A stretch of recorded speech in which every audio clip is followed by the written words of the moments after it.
Society का केवल data जो आया है वो 32,000 करोड़ रुपया है दिसंबर 2024 तक का। आज 10 साल 12 साल से केंद्र में बीजेपी का शासन है। वो चाहते तो अब तक सहारा इंडिया के एक एक जमाकर्ता का भुगतान हो गया होता। अगर एमबी वैली को जब्त करके टेक ओवर करके सरकार बेचवा देता और सहारा से भी वाला फंड ले लेता तो लगभग 1 लाख करोड़ रुपए आ जाता और 1 लाख करोड़ रुपए से जो लोग कोर्टों पे क्लेम किए हैं एक एक आदमी का भुगतान हो गया होता।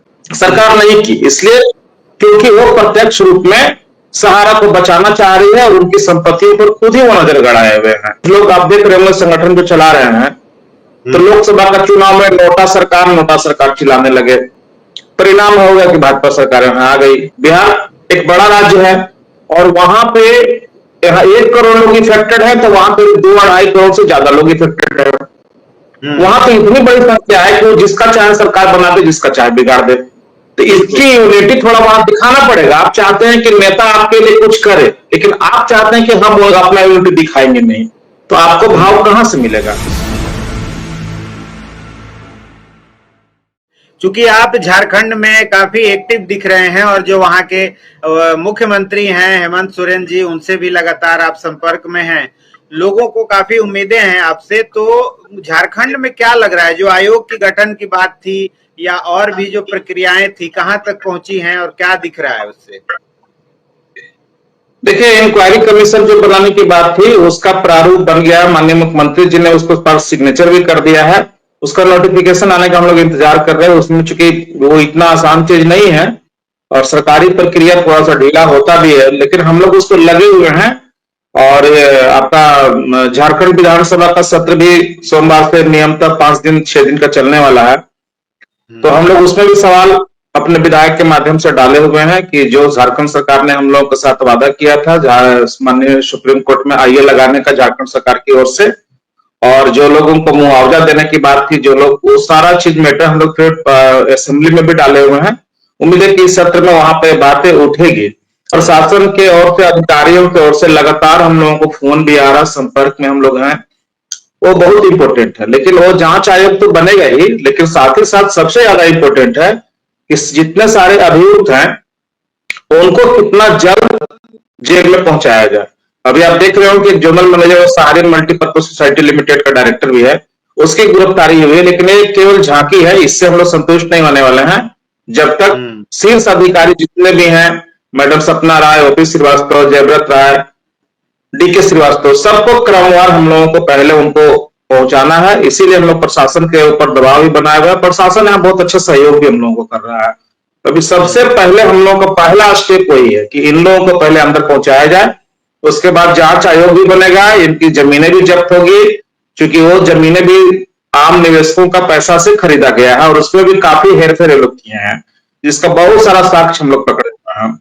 तो उस पर भी कार्रवाई चालू हो चुका है और बहुत सारी बातें ऐसी इंटरनल है जिसको कि अभी बताना ठीक नहीं है।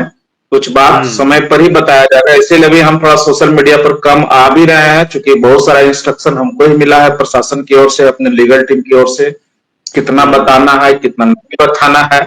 तो थोड़ा सा परहेज करना पड़ रहा है लेकिन आप देखेंगे कि धमाका एक से एक यहाँ होते जाएगा। आप आए दिन अखबारों में पढ़ ही रहे होंगे कि यहाँ के माननीय डीजीपी सर, यहाँ के प्रशासन, यहाँ के माननीय मुख्यमंत्री कितना सीरियस है इस केस को लेकर के। अभी तक एक बहुत बड़ी उपलब्धि झारखंड का मिला कि कम से कम एग्जैक्ट डाटा तो मिल गया ना। यहाँ पे 3 सोसाइटी और 3 कंपनी में पैसा लिया गया था। किसी भी राज्य में एग्जैक्ट फिगर नहीं है अभी तक, अंदाज से हम लोग सारा कुछ बताते हैं लेकिन झारखंड एक पहला राज्य बना कि जिसमें 3 सोसाइटियों का डाटा भी अपना ले लिया और उस डाटा को देख करके सबका माथा ठनका हुआ है क्योंकि 3 सोसाइटी का ही पेमेंट आ गया है 32,000 करोड़ रुपया। इतना खाली झारखंड का दिसंबर 24 तक का हम लोग मांगे थे प्रशासन के द्वारा। वो भी डाटा देने में सहारा वालों ने कभी काफी मैंने नाको चने चौवा दिया, कभी 4 ट्रम कागज भेज दिए तो कभी कुछ कर दिए कभी कुछ, लेकिन प्रशासन डिगा नहीं, वो लेकर के ही माना। तो 3 सोसाइटी का केवल डाटा जो आया है वो 32,000 करोड़ रुपया है दिसंबर 2024 तक का। अब 3 कंपनी जो है Sahara commercial corporation limited and Sahara unique product unique product range limited और सहारा क्यूसो ईस्ट, अगर इन 3 कंपनियों को आ जाएगा तो मोटा मोटी हमको लगता है 8 से 10,000 करोड़ रुपया इसमें भी आएगा। तो 32 और 10 42 मतलब 40,000 करोड़ रुपया करीब झारखंड का बकाया है। आप सोच सकते हैं कि इतना बड़ा राशि का देख करके प्रशासन का, माननीय सीएम साहब का कितना माथा ठनका होगा। हाँ, ये एक छोटी मोटी रकम है। हाँ, तो यही बात मैं भी बोला था, तो कुछ लोगों को बुरा भी लगा कि सबसे पहले प्रत्येक राज्य का जहां जहां जो लोग लीड कर रहे हैं वो लोग भी अपने अपने स्टेट से इसको ले लें, कम से कम वहां प्रशासन पे दबाव बनावे कि सहारा से फिगर तो लिया जाए कि कितना है वहां का। तो कुछ लोगों को मेरी बातों को थोड़ा बुरा भी मान गए, लेकिन अब करे तो क्या करे, यही फैक्ट है। क्योंकि आप बाहर कुछ भी बोल रहे हैं, लेकिन जब आप न्यायालय के अंदर जाते हैं तो एग्जैक्ट फिगर के ऊपर बात करना पड़ता है, अप्रोक्स वहां नहीं चलता है। तो हम लोगों ने पहला प्रयास यही किया, और यहाँ देख ही रहे होंगे जो केस पर जो कार्रवाई हो रही है। तो सहारा, हम लोग हाईकोर्ट नहीं गए हैं, बहुत सारे लोग हम लोग पर उंगली भी उठाते हैं कि हाईकोर्ट क्या करने गए। हाईकोर्ट विश्व भारती जन सेवा संस्थान नहीं गया है, हाईकोर्ट सहारा के जो अभियुक्त बने हैं वो लोग गए हैं। वो लोग गए हैं हम लोग का केस को क्वेशिंग कराने के। क्वेशिंग मतलब होता है कि हम लोग का केस को ही खारिज कराने के लिए। तो जब वो हाईकोर्ट गए हुए हैं तो हमारी बात है कि हमको जाना ही पड़ेगा। तो हम भी उनके पीछे वहां पहुंचे हुए, हम भी काउंटर फाइल लगाए हुए हैं, और बहुत जल्द उन लोगों की सुनवाई होगी तो हम वो जवाब देंगे। और हम लोग अपना जितना मेहनत किए उस केस को कैसे खारिज होने दे सकते हैं, संभव ही नहीं है। तो पहले वो लोग है, लेकिन उससे कोई फर्क नहीं पड़ेगा। और एक और स्टेप हम लोग ले रहे हैं, पटना में भी हम लोग बहुत जल्द पीआईएल फाइल करने जा रहे हैं। वो रीट के रूप में आता है या पीआईएल के रूप में आता है, अभी तक थोड़ा सा डाउटफुल है। लीगल टीम उसमें लगा है, लगभग पिटीशन फाइनल हो गया है। पटना में भी जो बिहार की जमीनें बेची गई है उसका इंक्वायरी करने के लिए हमने डीजीपी सर को वहां का बहुत पत्र दिया, वहां के शासन को, चीफ सेक्रेटरी को बहुत कुछ लिखा, लेकिन पटना के शासन, चूंकि भाजपा समर्थित वहां सरकार है, तो वो लोग स्टेप नहीं लिए।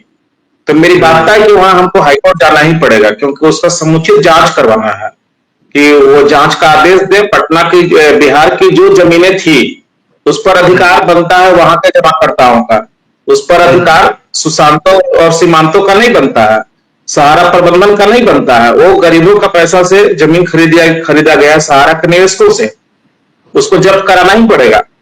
और जब्त कराने के लिए आप केवल यूट्यूब पर वीडियो बनाने से वो जब्त नहीं होगा, उसके लिए आपको कानूनी प्रक्रिया में जाना पड़ेगा। तो हम लोग उसी के लिए पटना हाईकोर्ट में भी एक केस फाइल कर रहे हैं, उसकी भी बहुत जबरदस्त तैयारी चल रही है। बिहार में, आप पटना की बात कर रहे हैं, तो बिहार में अभी कुछ ही महीनों बाद चुनाव होने वाला है, और जैसा देखा गया कि झारखंड में जब चुनाव हुआ तो जो सहारा निवेशक हैं वो वहां के जो भाजपा सरकार है उसके खिलाफ में वोट किए, और हेमंत सोरेन की सरकार वहां वापस आई। क्या बिहार में भी ऐसा कुछ विश्व भारती जन सेवा संस्थान अपील कर रही है या कोई काम कर रही है वोटरों को जगाने के लिए, जो निवेशक हैं उनको जगाने के लिए, या वहां भी ऐसे चलता रहेगा जैसा चल रहा है? देखिए, हमारी तो पूरी कोशिश होगी कि हम लोग बिहार में भी झारखंड वाला ही मॉडल अपनावें, क्योंकि इस बात को आपको समझना पड़ेगा। अगर आप नहीं समझ रहे हैं तो अंधेरे में हैं। सीधी सी बात है कि आज 10 साल 12 साल से केंद्र में बीजेपी का शासन है। वो चाहते तो अब तक सहारा इंडिया के एक एक जमाकर्ता का भुगतान हो गया होता, और इसमें सब कुछ स्पष्ट दिख रहा है, कुछ भी भेद तो है नहीं। सीधी सी बात है कि तीनों सोसाइटियों का पैसा इन लोग खुद ही लिख के दिए दिल्ली हाईकोर्ट में कि हम लोग लगाए हुए हैं एमबी वैली में। तो एमबी वैली सहारा के जमाकर्ताओं का हुआ। दूसरी तरफ जो पैसा सहारा सेबी के रिफंड अकाउंट में 15,500 करोड़ रुपया जमा होता, उसको ब्याज लेके करीब 25 बन गया था। 5 निकलने के बाद भी 20-21 हजार वहां पड़ा हुआ था। अगर एमबी वैली को जब्त करके टेक ओवर करके सरकार बेचवा देता और सहारा सेबी वाला फंड ले लेता तो लगभग 1 लाख करोड़ रुपया आ जाता, और 1 लाख करोड़ रुपया से जो लोग पोर्टल पे क्लेम किए हैं एक एक आदमी का भुगतान हो गया होता। इसी काम को कराने के लिए हम लोग सुप्रीम कोर्ट गए हुए हैं। चूंकि हम लोग सुप्रीम कोर्ट जा रहे हैं तो हमारा उतना सुना नहीं जा रहा है, लेकिन सरकार अगर इस काम के लिए आगे बढ़ती तो आप देखिए होगा ना, 5,000 करोड़ रुपया मांगने के लिए गई तो 1 सप्ताह में मिल गया। अगर ये 2 काम करने के लिए सरकार गया होता तो अब तक ये काम हो जाता और देश के लोगों को भुगतान भी हो गया होता। सरकार नहीं की, इसलिए क्योंकि वो प्रत्यक्ष रूप में सहारा को बचाना चाह रही है और उनकी संपत्तियों पर खुद ही वो नजर गड़ाए हुए हैं। आपने देखा होगा कि भी भोपाल वाला केस, संजय पाठक बहुत दिग्गज नेता हैं भाजपा के, 1,000 करोड़ रुपए की संपत्ति 90 करोड़ में खरीद ली है। अभी भी लोगों को समझ में नहीं आ रहा कि भाजपा सरकार क्या करना चाह रही है, क्या उनका मकसद है। उस विधायक जी पर एक कार्रवाई भी भाजपा वाले ने नहीं किया। हम लोगों ने काफी चिट्ठी पत्र उसमें ही भेजा है, हालांकि वो सब बात अभी कहने का नहीं है, बहुत लोग क्रेडिट लूट उनको लूटते दिया जाए, सही समय पर सही बातें आएगी। तो वहां पर भी उन लोग कोई कार्रवाई नहीं किए। देश के 10,000 से ज्यादा लोग आत्महत्या कर लिए, एक भाजपा का विधायक तक उनसे मिलने नहीं गया। लेकिन नरभक्षी सुब्रत राजन मरता है तो उसके घर सपना राय से मिलने के लिए देखते होंगे कि देश के जाने माने चर्चित चेहरे आपके रक्षा मंत्री उनके घर तक पहुंच जाते हैं। तो ये रिश्ता क्या कहलाता है? तो इंटरनली बहुत सारी बातें हैं जो मैं खुलेआम प्रूफ कर दूंगा कि भाजपा के लोग उनको बचा रहे हैं, जहां कोर्ट में करना होगा। तो जब सब कुछ हम जान रहे हैं और उसके बाद भी असलियत को हम ना समझें तो ये हमारी बेवकूफी है। झारखंड में तो हम लोगों ने ही किया ना, कुछ लोग आप देख रहे होंगे संगठन जो चला रहे हैं, तो लोकसभा का चुनाव में नोटा सरकार चिल्लाने लगे, परिणाम हो गया कि भाजपा सरकार यहाँ आ गई।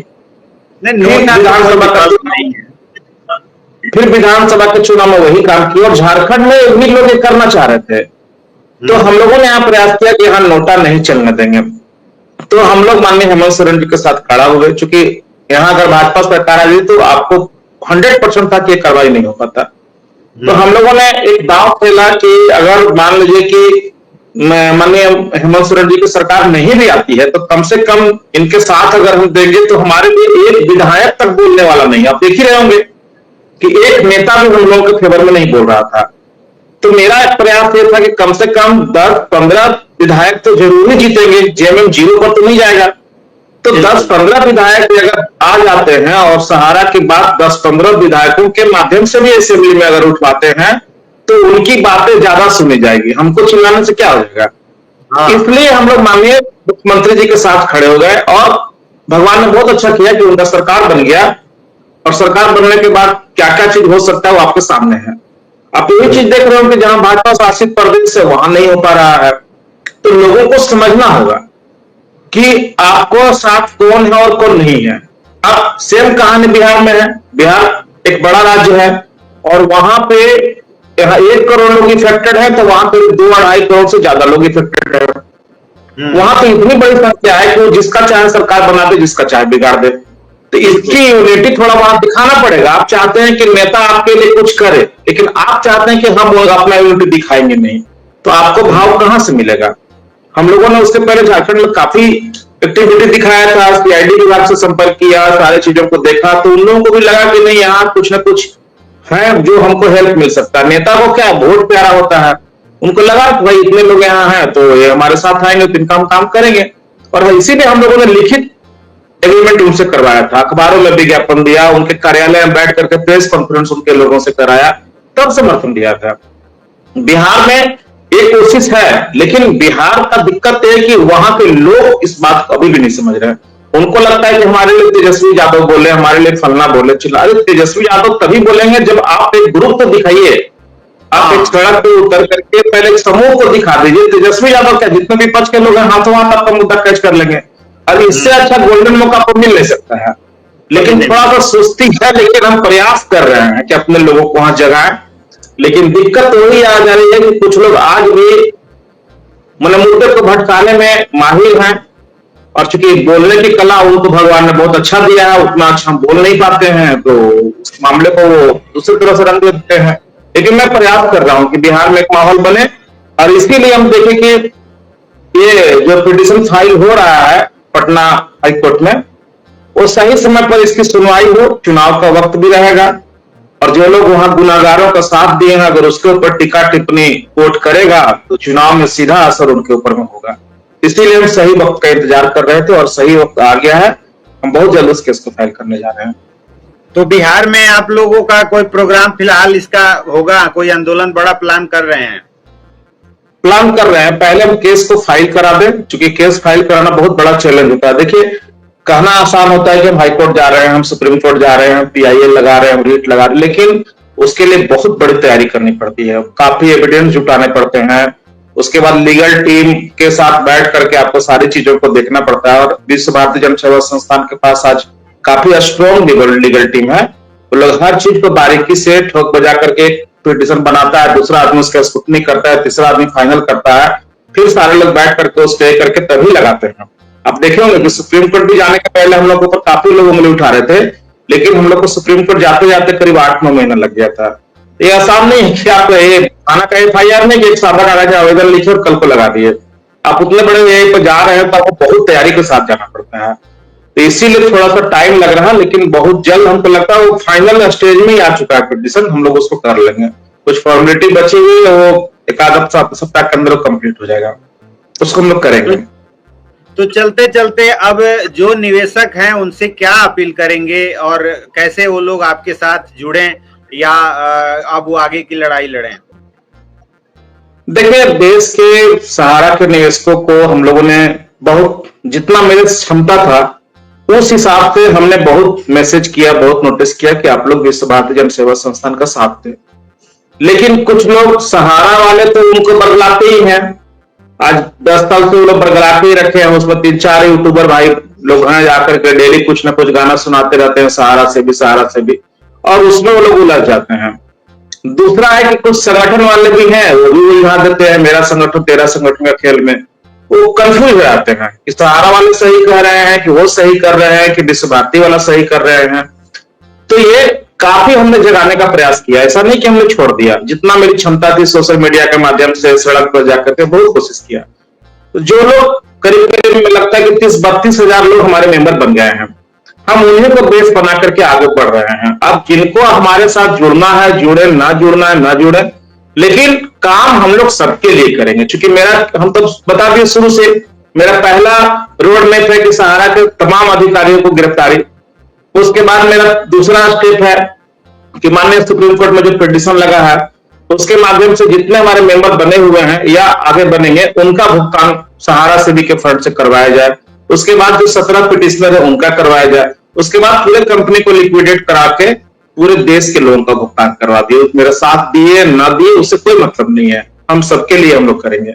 अब ये मेरा रोड मैप है, लेकिन जब आप रोड मैप नहीं बनाएंगे कि किस प्रकार आप आगे बढ़ेंगे तो आप काम कैसे कीजिएगा। आप एक अच्छा घर बनाना चाहते हैं तो पहले कागज में तो आप नक्शा बनाते हैं ना, तब ना उसी के हिसाब से ईंटा, बालू, पत्थर, मिस्त्री, लेबर सब जुगाड़ करते हो तब वो घर बनता है।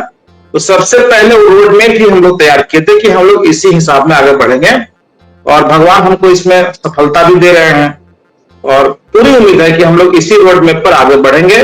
देश के तमाम लोगों से अभी भी हम लोग विनती करेंगे कि आप लोग विश्व भारती जन सेवा संस्थान का सहयोग कीजिए, विश्व भारती जन सेवा संस्थान का मेंबर बनिए। हम लोगों को 1 रुपया नहीं चाहिए, सदस्यता शुल्क जो 250 रुपया लगता है, और विश्व भारती जन सेवा संस्थान का राष्ट्रीय अकाउंट मात्र एक अकाउंट है, उसी अकाउंट में आपको डालना है, और जो सदस्यता राशि जो आती है उसी पैसे से हम लोग इस केस को लड़ रहे हैं। क्योंकि माननीय सुप्रीम कोर्ट में आप जाते हैं तो फ्री में कोई वकील काम नहीं करता है। अभी झारखंड हाईकोर्ट में उन लोगों की तरफ से बड़े बड़े वकील खड़े किए जा रहे हैं, तो उनके अगेंस्ट में हमको भी खड़ा करना पड़ेगा। तो हमारे वकील फ्री में तो काम करेंगे नहीं, उनका ही पैसा लगता है। तो हम लोगों ने तो किसी से कोई मदद मांगा ही नहीं। हालांकि हमारे ऊपर तो आरोप बहुत लगाते हैं लोग, लेकिन मैं तो कहता हूं सिंगल एक व्यक्ति किसी को खड़ा करके बता दीजिए कि नागेंद्र कुमार कुशवाहा के या हमारे किसी भी जो संस्था के जो अग्रिम सदस्य, किसी के खाते में 1 रुपया भी किसी ने नहीं दिया, और ना हम लोग लिया। जो पैसा आया वो संस्था के अकाउंट में आया, संस्था के जो अकाउंट में आया उसी पैसे से हम आगे चल रहे हैं। पैसा थोड़ा ज्यादा हो गया तो हम लोग क्या किए कि उसको फिक्स डिपॉजिट में डाल दिए। उस पर भी लोग ये उठाते हैं कि फिक्स डिपॉजिट काहे कर दिए। अरे हमको सेविंग खाता में हमको 5% 4% मिल रहा है, और उसको हम पार्ट में जाकर के बैंक में कर दिए तो उसमें हमको करीब 7% इंटरेस्ट मिल रहा है। जब जितना जरूरत होता है उतना हम लोग तोड़ते हैं, नहीं जरूरत है पड़ा हुआ रहता है। और वो भी फिक्स डिपॉजिट विश्व भारती सेवा संस्थान के नाम पे ही किया हुआ है, और 1-1 रुपया का हिसाब हम लोग भारत सरकार को दे भी दिए हैं और आगे भी देते रहेंगे। तो हम लोग अब जिनको आरोप लगाना है उसको तो आप मुंह नहीं रोक सकते हैं। अब इसके लिए भी लोग बोलते हैं कि फिक्स डिपॉजिट काहे करा दिया, तो अरे चालू खाता में पैसा रखे कि हम अपने पास रख लें क्या? संस्था का पैसा है तो संस्था के अकाउंट में ही होगा, तब ना पारदर्शिता होगा। मैक्सिमम खर्च हम लोग चेक के माध्यम से करते हैं, कुछ खर्च मिसलेनियस से किन्हीं के अकाउंट में उनके द्वारा करवाते हुए 1 रुपए का चाय भी पीते हैं तो लिखना पड़ता है। तो हम लोग पूरी पारदर्शिता के साथ काम कर रहे हैं। 30-32 हजार मेंबर में बहुत सारे मेंबर्स ऐसे थे जो पैसा भी नहीं दे, जिनका ड्यूज में रसीद काटा हुआ है, फिर भी उनको हम लोग उस हिसाब में रखे हुए। लेकिन जो भी पैसा आया उसी पैसे से आज जो भी रंग दिख रहा है इस देश में वो उसी पैसे का कमाल है। तो लोग अगर सहयोग करेंगे तो हम और तेजी के साथ अगर बढ़ेंगे, अगर नहीं करेंगे तो हम अपने जो संसाधन है उसमें धीरे धीरे आगे बढ़ रहे हैं। तो हम तो पूरे देश के लोगों से यही अपील करेंगे कि अगर लगता है कि विश्व भारती जन सेवा संस्थान सही ट्रैक पर जा रहा है, अच्छा काम कर रहा है, तो हम लोगों का सदस्यता लीजिए, मेंबर बनिए। हम लोग आपके लिए जरूर लड़ेंगे और लड़ रहे हैं, और ना भी बनिएगा तो भी लड़ेंगे, क्योंकि मेरा उद्देश्य पूरे देश के 13 करोड़ लोगों का भुगतान है। जो हमारे विरोधी है उनके लिए भी करना है, जो हमारे पक्ष में उनके लिए तो करना ही करना है। जी धन्यवाद। चलिए, तो बहुत अच्छा लगा आपसे बात करके, आपने काफी कीमती समय निकाला और काफी जानकारियां मिली जो निवेशक हैं उनको भी। और आगे इसमें जो भी अपडेट होगा हम आपसे संपर्क करते रहेंगे और जानकारियां समय समय पर लेकर निवेशकों तक पहुंचाते रहेंगे। क्योंकि शुरू से हम इस आंदोलन को कवर कर रहे हैं, तो जो लोग हैं वो हमारे तुरंत नंबर पे फोन कर देते हैं कि अभी क्या चल रहा है, क्या हो रहा है। कोई अफवाह उनको सुनाई देता है वो हमसे पूछते हैं, तो हमारे पास आप जानकारी जो है वो आप ही लोगों के माध्यम से मिलती है। तो इसीलिए जो भी अपडेट होगा आगे हम लेते रहेंगे। अपना कीमती समय देने के लिए बहुत बहुत धन्यवाद। जी बहुत बहुत धन्यवाद। जितने भी साथी इस लाइव को देखेंगे, इस वीडियो को देखेंगे, सबको मेरे तरफ से प्रणाम और आभार। जी, तो ये थे विश्व भारती जन सेवा संस्थान से नागेंद्र कुशवाहा जी। और आगे इस लड़ाई में जो भी अपडेट होगा हम आपको बताते रहेंगे। बने रहिए नवजागरण लाइव।